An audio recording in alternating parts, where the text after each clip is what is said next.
Revanth Reddy support చేస్తుండడానికి బలమైనటువంటి కారణం ఏంటి అసలు? నేను చెప్తా. ఇప్పుడు కంప్లైంట్ ఇచ్చిన తర్వాత వెంటనే ఒక అర్ధ గంటనో గంటనో టైం పడుతుంది దానికి.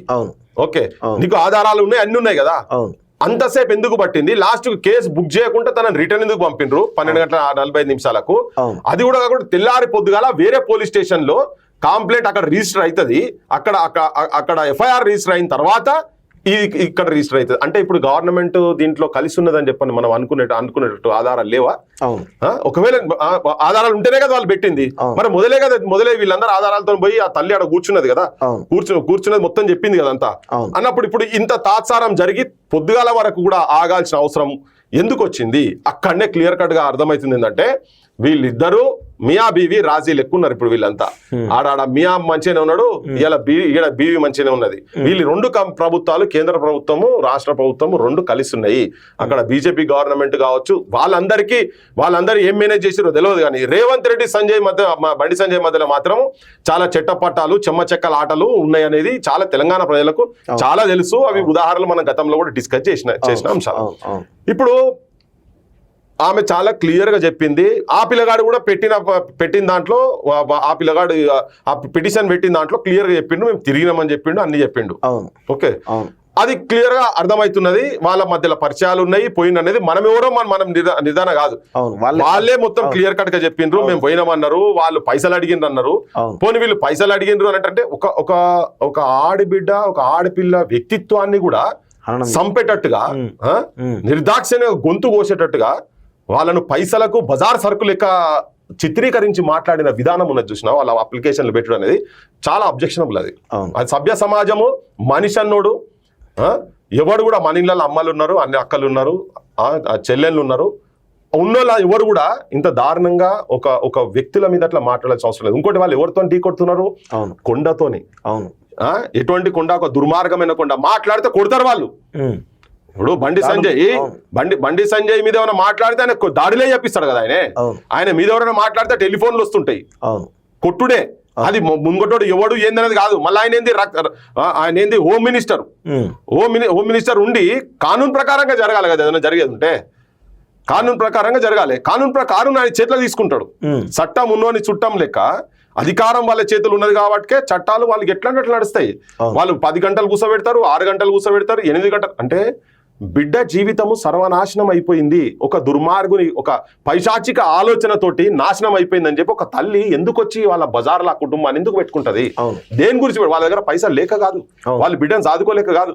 లండన్ కు పంపించేటువంటి ప్రయత్నాలు జరుగుతుండే. 10వ తరగతి కాగానే ఆ బిడ్డను లండన్ చదివించి ఒక ఉజ్వలమైన భవిష్యత్తు ఎక్కడో ఆకాశంలో చూడాలని ఆ బిడ్డను అంత ఎదిగాలే మొత్తం తన జీవితంలో ఆయన చూసుకుంటున్నాడు. ఆ బిడ్డకు కూడా అట్లనే ఉండే కదా. అటువంటి ఆలోచనను చిదిమేసినటువంటి ఒక రాక్షసుడు, దానికి సపోర్ట్ చేసినటువంటి బండి సంజయ్. ఆ రాక్షసుడు ఏంటిది? నువ్వు బోకు, చిన్నగా ఏదో బయట హోటల్లో స్నేహితుని ద్వారా పరిచయం అయితే నువ్వు బోకు, బయట దేశాలలో బోకు, నువ్వు ఈయనే ఉండు. ఫస్ట్ పరిచయం అని చెప్పి, తర్వాత లవ్ అని చెప్పి ఆ పిల్లని ఎట్లో అట్లా వశపరచుకోవాలనే ప్రయత్నం జరిగింది అనేది ఇప్పుడు వాళ్ళ తల్లి చెప్తున్నది కదా. జరిగింది. అది వినకపోతే నేను పెళ్లి చేసుకుంటాను 18 ఏళ్ళుగా ఇటు లండన్ కు పోనీయకుండా భవిష్యత్తును తొక్కి పడేసి లాస్ట్కు అది ఏమేమి అగాత్యాలు చేసిండో అనేది ఫామ్ హౌస్ కావచ్చు, వాళ్ళ ఇంట్లో పార్కింగ్ లాట్లలో కావచ్చు, ఇంకేం జరిగిందో ఏందో ఇంకా అసలు వాళ్ళు కంప్లీట్గా బయటికి వస్తే తెలుస్తుంది. కానీ ఇంత బండి సంజయ్ అంత ఇన్ఫ్లుయెన్షియల్ పర్సన్, మోడీ శిష్యుడు అని ఆయనే చెప్పుకుంటాడు. నేను నరేంద్ర మోడీ శిష్యుని, నా భుజం మీద. అంటే నేను ఏ బీజేపీ వాళ్ళని కానీ ఆర్ఎస్ కానీ ఎవరైనా కానీ దీన్ని సమర్థించారు. నేను దాన్ని 100% చెప్పదలుచుకున్నా. ఈ భుజం మీద బీజేపీ జెండా మోసినానంటే నువ్వు జెండా మోసి ఇట్లా దరిద్రం పని చేయమని చెప్పి నీకు పార్టీ చెప్పదు, సమస్యనే లేదు. చాలా మంది మదన పడుతున్నారు, చాలా మంది చెప్తున్నారు అరే ఇంత ఘోరమా, ఇంత అన్యాయం అని. ఇప్పటికి కూడా ఏమంటారు? నేను ఈ భుజం మీద ఎత్తుకున్నా, నేను నరేంద్ర మోడీ శిష్యుని అని చెప్తున్నా. చూసినావా? నువ్వు చెప్పుడు బంద్ చేయాలి ఫస్ట్. నరేంద్ర మోడీ శిష్యులు అయితే ఇట్లా చేయరు, అది సమస్య లేదు. సో బయటి దేశాలకు పోవాల్సిన దాన్ని నువ్వు ఆపి ఇక్కడ ఉంచి నేను నిన్ను పెళ్లి చేసుకుంటా అని చెప్పి ఎట్లనో అట్లా చేసి తనను వశపరచుకోవాలనే ప్రయత్నం జరిగిందని తల్లి చెప్పింది. ఇంకేమేమి జరిగిందో మనకు దాంట్లో క్లియర్గా తెలియదు. పరిచయం ఒప్పుకున్నారు, ఇవన్నీ చేసి లాస్ట్ కు వాళ్ళ మీదనే క్యారెక్టర్ అసాసిన్ చేయాలనేది ఒక పెద్ద దుర్మార్గం. ఇలా బండి సంజయ్ గురించి ఎందుకు మాట్లాడాల్సి వస్తుందంటే, నిర్మల్ సర్కిల్ ఇన్స్పెక్టరు వచ్చి వీళ్ళ ఇంటికి వచ్చి అంటే నిర్మల్ ఎస్పీ తోటి తను చెప్పి అక్కడ వాళ్ళది నిర్మల్ కాబట్టికే వేరే కంప్లైంట్ తీసుకున్నట్టు చేసి అక్కడ ఎవరు ఆ పరిచయం చేసినటువంటి ఈ పిల్లని పరిచయం చేసినటువంటి పిల్లని దగ్గర పిటిషన్ తీసుకున్నట్టు చేసి అక్కడికి వెళ్ళి వచ్చి మీ దగ్గర ఆధారాలు ఉండొద్దు ఏముండదు మీరు అవన్నీ డిలీట్ చేయండి అది అంటే వీళ్ళు చేయలే. వాళ్ళని కూడా మెచ్చుకోవాలి. చాలా మామూలుగా ఏదైనా మంచిదని ముఖ్యంగా పాపను మెచ్చుకోవాలి, ఆ పిల్లని మెచ్చుకోవాలి.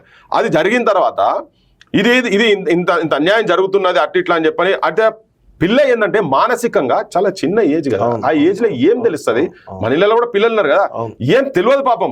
ముక్కుపచ్చలారని స్టేజ్లలో భవిష్యత్తును చిదిమేసి ఎందుకంటే బయటికి పోయి ఏదో చదువుకొని ఎక్కడో ఉన్నత స్థాయి పోవాల్సిన దాన్ని శారీరకంగా మానసికంగా హింస చేసిందని చెప్పి తల్లి వచ్చి పోలీస్ స్టేషన్లో కూర్చొని ప్రాధేయపడ్డది. నా బిడ్డ చచ్చిపోయేటట్టున్నది, మీరు మీరే అదే చెప్పబోతున్నా, నా బిడ్డ చచ్చిపోయేటట్టున్నది, నా బిడ్డకు చెప్తే నా బిడ్డ మానసికంగా మొత్తం కంప్లీట్ గా డౌన్ అయి ఉన్నది అని ఆత్మహత్య కూడా చేసుకుంటేందుకు చేయి కోసుకున్నది అని చెప్పని చెప్పింది పోలీస్ స్టేషన్. ఆధారాలు కూడా చూపించారు. ఇంకొక పర్యాయం ఇంకొకసారి ఆత్మహత్య చేసుకుంటారని చెప్పని తెలిసిందని ఉన్నది. ఈ బిడ్డను చూడలేక